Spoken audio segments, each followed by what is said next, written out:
What are the greatest fantasy worlds of all time, according to Reddit? So I found this incredibly fascinating thread on Reddit called "What's the greatest fantasy world of all time?" And today I want to give my reaction to it. Wheel of Time for me is the most fleshed out world in fantasy. Oh, I'm so glad to see Wheel of Time this high up. Middle-earth actually feels like an actual world and not an acid field trip.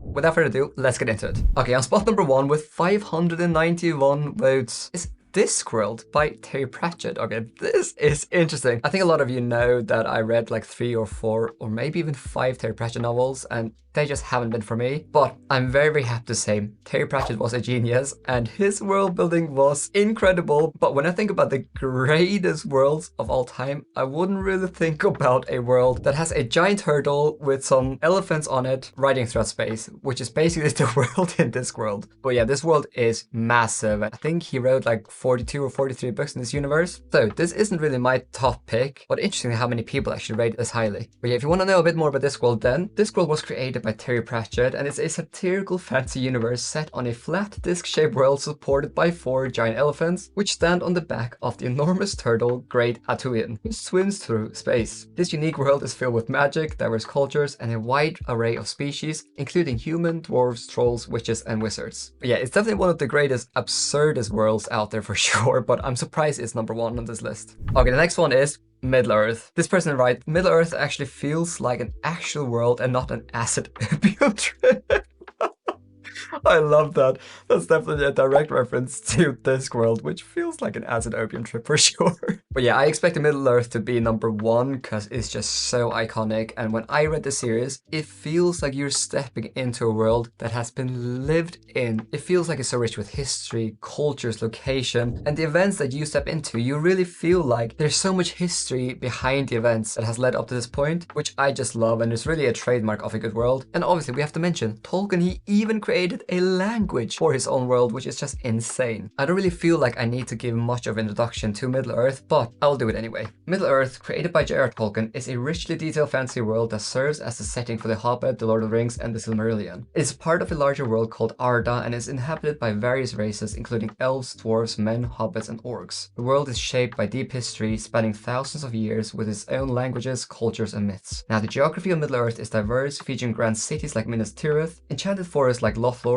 and dark realms like Mordor. Okay, obviously I could probably make a 2-hour video about the world building in Middle-earth, but yeah, let's go on to the next one. So unsurprisingly, on third spot is Malazan. But this user writes, Malazan has a very long history, at least hundreds of thousands of years, with many distinct and unique races, multiple empires that have risen and fallen, unique cultures, unique and evolving systems of magic. It has incredible depth, and unlike series like Lord of the Rings, you get to experience it firsthand instead of reading about it in a history book. Okay, so I think a lot of you know that I have tried getting into Malazan 2 times, and I just can't get into it because this world is just so dense and it's just so overwhelming to step into this world. But even me, someone that wants to love the series but just hasn't yet, I can appreciate that the world building that Steven Erikson and Ian Esselmont have created is one of the best in the genre. It is just mind-blowing how huge this world is. I mean, if you think about it, book 1, Guardians of the Moon, takes place on one continent, and then book 2 does not take place in a different country, but a different continent. And the first book alone has 33 POVs. It's just madness how big this world is. But yeah, Malazan is described as a world which is vast, consisting of numerous continents, each with its own distinct cultures, histories, and conflicts. The setting is defined by its deep history, where ancient civilizations,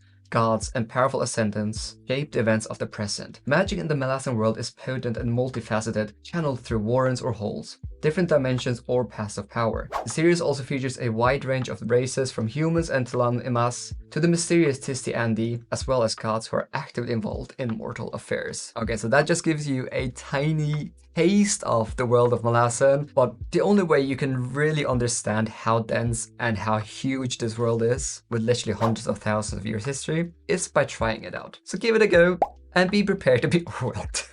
Also, one thing I forgot to mention about Malazan is that when you read that series, you need to be focused and have mental clarity.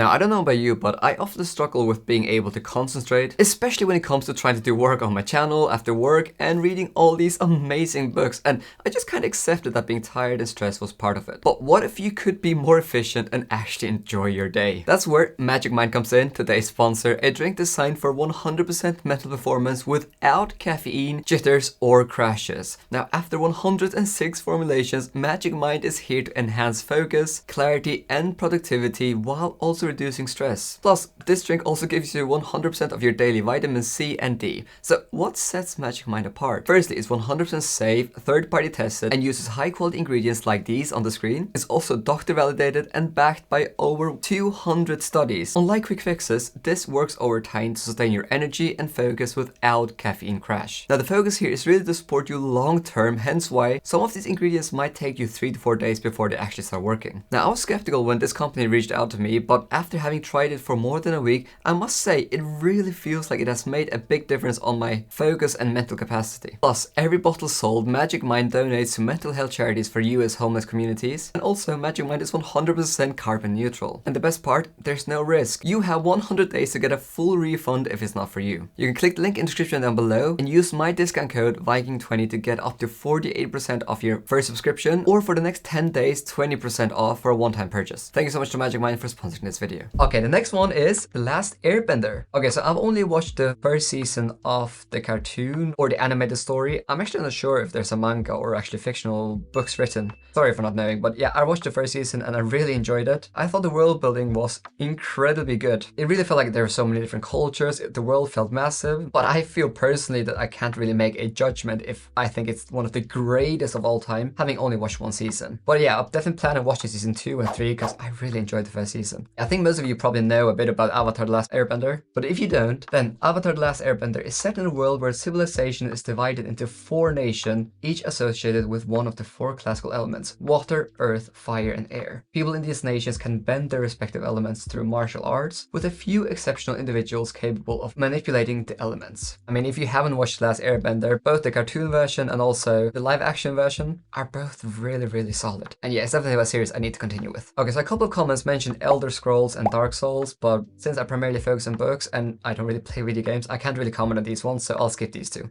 Okay, Tinabron writes the continents of Malazan world. Not surprised to see at least 2 people mention Malazan here. Nialas1 writes, Wheel of Time for me is the most fleshed out world in fantasy. Oh, I'm so glad to see Wheel of Time this high up. We have almost a complete timeline of events from the year 3000s, from the breaking of the world to the present. The history and cultures feel so real and alive. Oh, I 100% agree. Okay, the Wheel of Time world might not have hundreds of thousands of years of history like Malazan, but those 3000 years, give or take, are seriously fleshed out. It is so incredible. And for me personally, I think Wheel of Time is probably my favorite world when it comes to magic system, cultures, and just the richness of history. And there are so many things I love with this world. But yeah, similar to Middle-earth and also Malazan for sure, the Wheel of Time is one of those series that when you open the book, you feel like you enter a world that has, again, been lived in. You feel like there is a lot of history and lore, and also a lot of things that we don't fully understand yet when you step into the world, and I just love that. Now, I think a lot of you watching this video will probably know a lot about Wheel of Time, but if you don't, then the Wheel of Time is created by Robert Jordan and is set in a vast and richly detailed world where time is cyclical and history repeats itself in an endless pattern. The world is divided into numerous nations and cultures, each with its own customs, languages, and politics. Now, the central concept is the Wheel of Time, which weaves the fabric of reality, with people and events being threads in the grand tapestry. Now, the story revolves around the struggles between the forces of light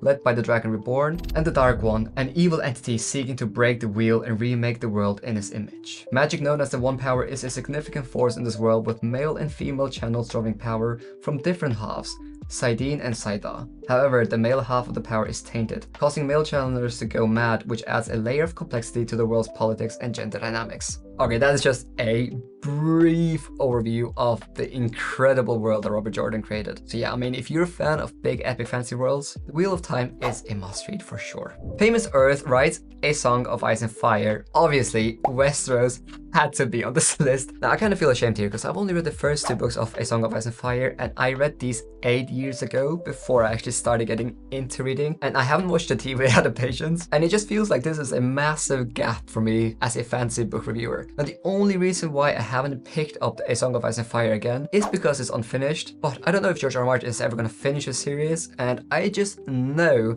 that I will love the series if I pick it up again, because I know the series has all the elements I will love in a series, and I don't want to keep using the excuse anymore that the series is unfinished. I need to jump into this world. But yeah, just briefly, the Song of Ice and Fire series, created by George R. R. Martin, is set in the fictional continents of Westeros and Essos, where noble families vie for power in a brutal, politically complex world. Westeros is divided into several regions, each ruled by powerful houses like the Starks of the North and the Lannisters of the Westerlands, all competing for control of the Iron Throne. Now the world is medieval in nature, with a feudal system, knights, castle, and a strong emphasis on lineage and honor. Magic exists, but is rare and often feared, with dragons, sorcery, and ancient prophecies playing a crucial role. The seasons are unpredictable, lasting for years or even decades, with the ominous threat of a long winter looming over the realm. Also, fun fact, I recently met George R. R. Martin and interviewed him for my channel. Yeah, so if you want to watch the full video, check it out here. The next one says, The Cosmere by Brandon Sanderson. Okay, interesting. Now, if you watch my channel, then you know I'm in a bit of a Brandon Sanderson slump at the moment. I read like 20 of his novels, and as you can see here, I love that man. But yeah, for me, I just feel a bit burned out by how much Cosmere I read. I definitely think that this world is one of the greats already now, but I wouldn't say it's the greatest of all time by